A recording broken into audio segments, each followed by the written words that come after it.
दोस्तों, सबसे पहले मैं कहना चाहूँगा आदाब, सत श्री अकाल, नमस्कार। आज आपका माल आलती क्लासेस में स्वागत है। दोस्तों, यदि आपने हमारे चैनल को सब्सक्राइब नहीं किया है तो अभी हमारे चैनल को सब्सक्राइब कर लीजिए और नए-नए वीडियो के बारे में जानिए। दोस्तों, आज के इस वीडियो में हम बात करेंगे हिंदी का संस्कृत में अनुवाद। दोस्तों, अनुवाद का अर्थ होता है एक भाषा का दूसरे भाषा में कन्वर्ट करना। दोस्तों, एक भाषा को दूसरी भाषा में परिवर्तित करना ही अनुवाद कहलाता है। दोस्तों, संस्कृत में वाक्यों के संगठन के लिए कोई निश्चित नियम नहीं है। मतलब आप पहले वाक्य को दूसरे वाक्य को पहले वाक्य में भी रख सकते हैं। जैसे कि रामः गृहं गच्छति, तो यहाँ पे दोस्तों रामः गृहं गच्छति भी सही है और गृहं गच्छति रामः भी सही है और गृहं रामः गच्छति भी सही है। तो दोस्तों, हम क्रिया कर्ता कर्म को उलट फेर के भी रख सकते हैं। तो दोस्तों, क्रमशः नियम यह भी सही है, यह भी कर सकते हैं कि किंतु सरलता के लिए हमें कर्ता कर्म और अंत में क्रिया रखनी चाहिए। इसलिए किसी भी वाक्य का अनुवाद करते समय उसके कर्ता कर्म और क्रिया का अन्य कारकों को अच्छी तरह समझ लेना चाहिए।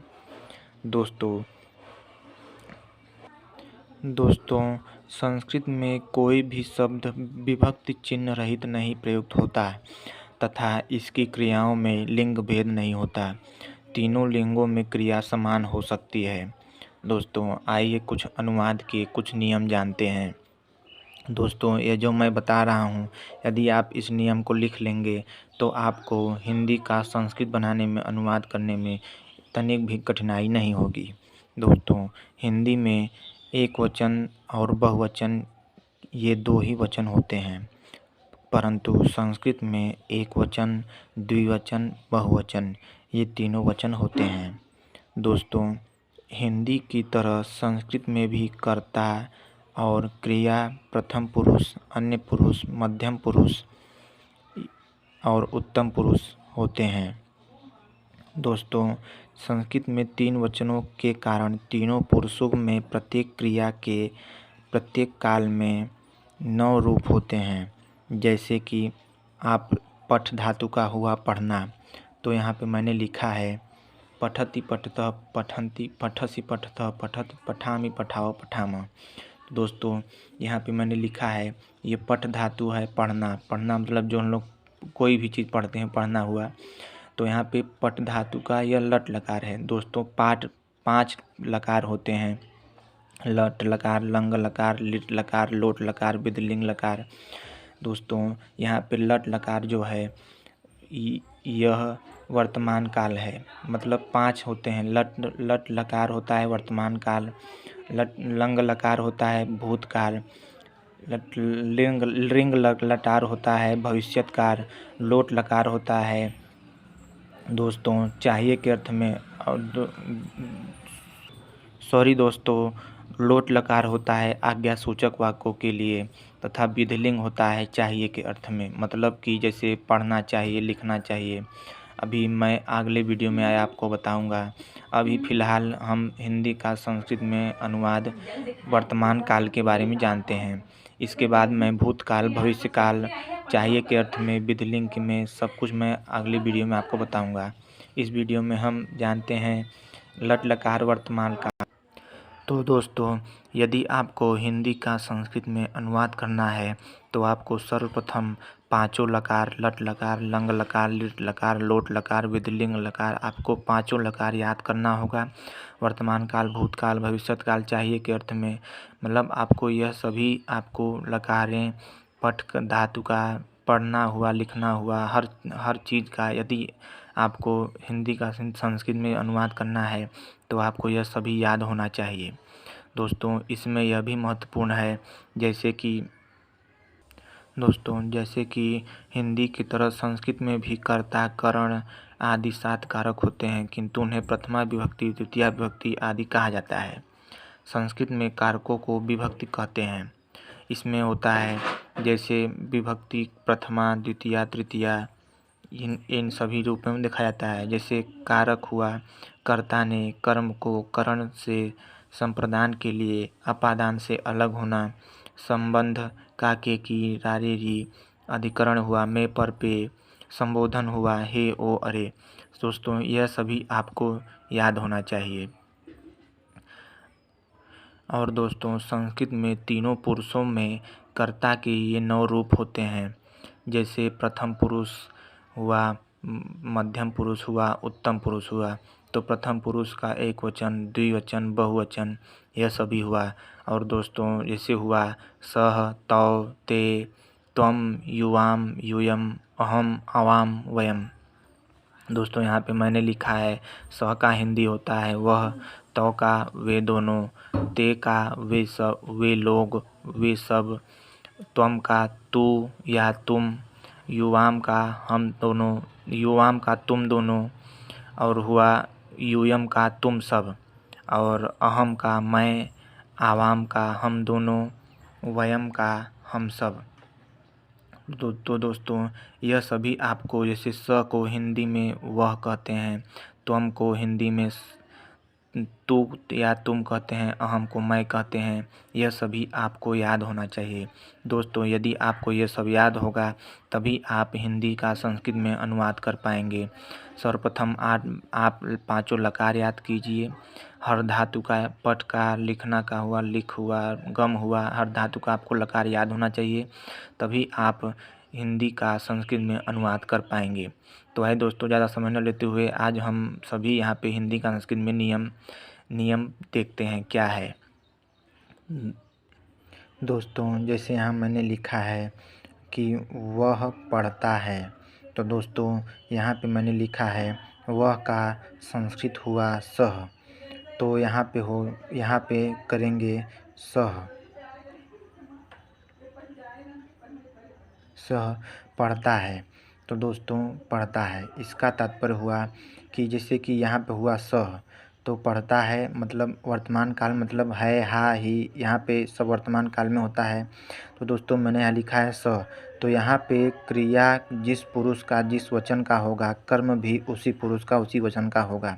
मतलब यहाँ पे दोस्तों ये सभी आप देख लीजिए। तो यहाँ दोस्तों स है वह, सह का अर्थ है वह, तो मैंने यहाँ लिखा सह, वह का सह। अब दोस्तों यहाँ पे जो एक वचन, प्रथम पुरुष का एक वचन का जो होगा सह, वही यहाँ पे भी दोस्तों वर्तमान काल का प्रथम पुरुष का एक वचन होगा, सह पठति। यहाँ पे पठति लिखा है, तो दोस्तों पठति यहाँ पे हम कर देंगे, सह पठति।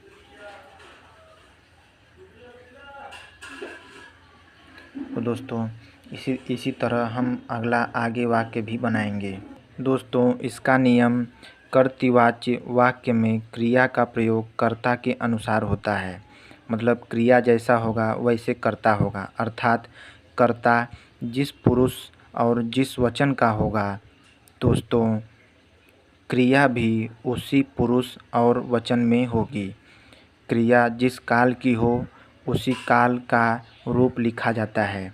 जैसे वह पढ़ता है, दोस्तों यहाँ पे वह का अर्थ हुआ सह, तो यहाँ पे सह प्रथम पुरुष एक वचन का है, अतः इसके अनुसार क्रिया भी प्रथम पुरुष एक वचन की होगी। और दोस्तों जैसे वह पढ़ता है, तो यहाँ पे क्रिया भी प्रथम पुरुष का एक वचन का है, तो पढ़ता है यहाँ पे है का अर्थ से ही तात्पर्य हुआ कि पढ़ता है तो वर्तमान काल का है। तो पढ़ना का हुआ पठ धातु का वर्तमान काल का हुआ। तो दोस्तों यहाँ पे सह लिखा है, प्रथम पुरुष एक वचन है, तो यहाँ लट लकार में भी प्रथम पुरुष एक वचन की ही क्रिया होगी। तो प्रथम पुरुष एक वचन की क्रिया पठति है। तो दोस्तों इसी प्रकार मैंने सह पठति भी लिखा।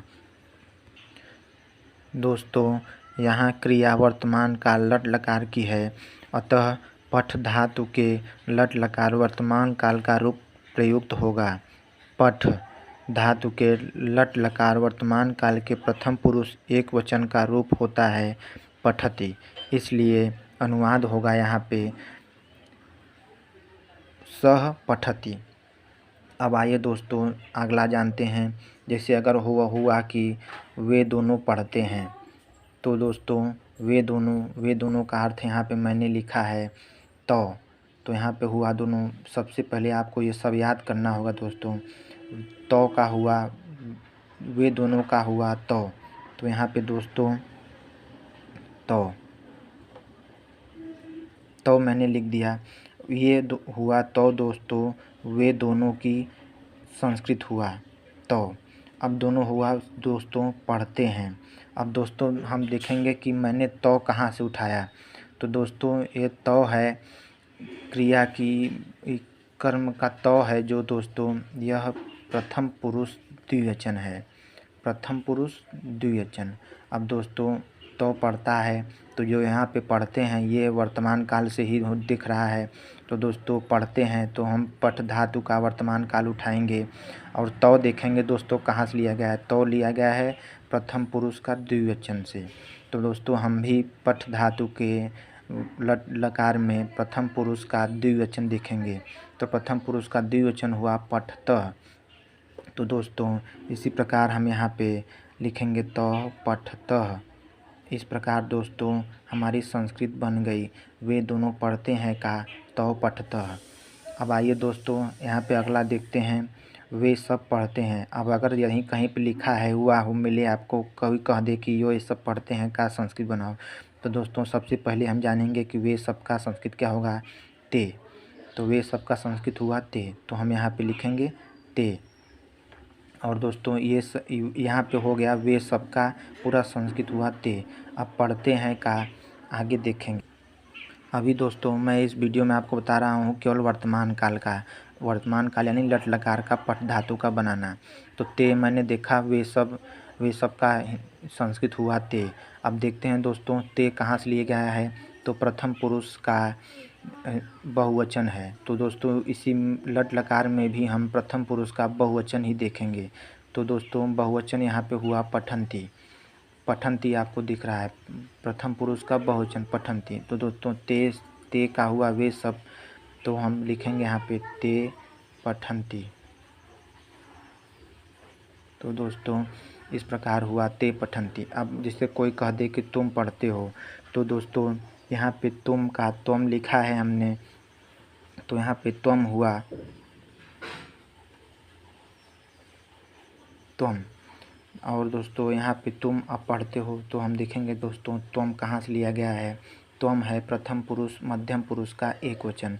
तो दोस्तों कर्ता तुम पुरुष मध्यम पुरुष का एक वचन है, तो क्रिया भी एक वचन मध्यम पुरुष का एक वचन ही होगी।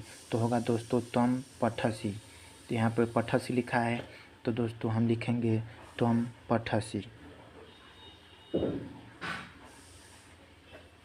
तो इस प्रकार दोस्तों यह सब आपको पहले याद करना होगा, पांचों लकार और यह सब की स तौ ते त्वम युवाम युवम अहम अवाम वयम। दोस्तों इसका केवल एक ही मात्र नियम है कि कर्तृवाच्य वाक्य में क्रिया का प्रयोग कर्ता के अनुसार होता है, अर्थात कर्ता जिस पुरुष और जिस वचन का होगा, क्रिया भी उसी पुरुष और उसी वचन की होगी। क्रिया जिस काल की हो उसी काल का रूप लिखा जाता है।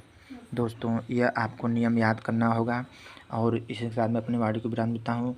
हम आप अगले वीडियो में बात करेंगे भूतकाल के बारे में, भूतकाल का संस्कृत कैसे बनाना होता है। अभी दोस्तों केवल हम संस्कृत बनाना सीख रहे हैं, आगे लंबी लंबी संस्कृत हिंदी का अनुवाद करेंगे। इस समय मैं अपनी वाणी को विराम देता हूँ। दोस्तों जय हिंद जय भारत। आप मेरे चैनल को सब्सक्राइब नहीं किया तो मेरे चैनल को सब्सक्राइब कर लीजिए।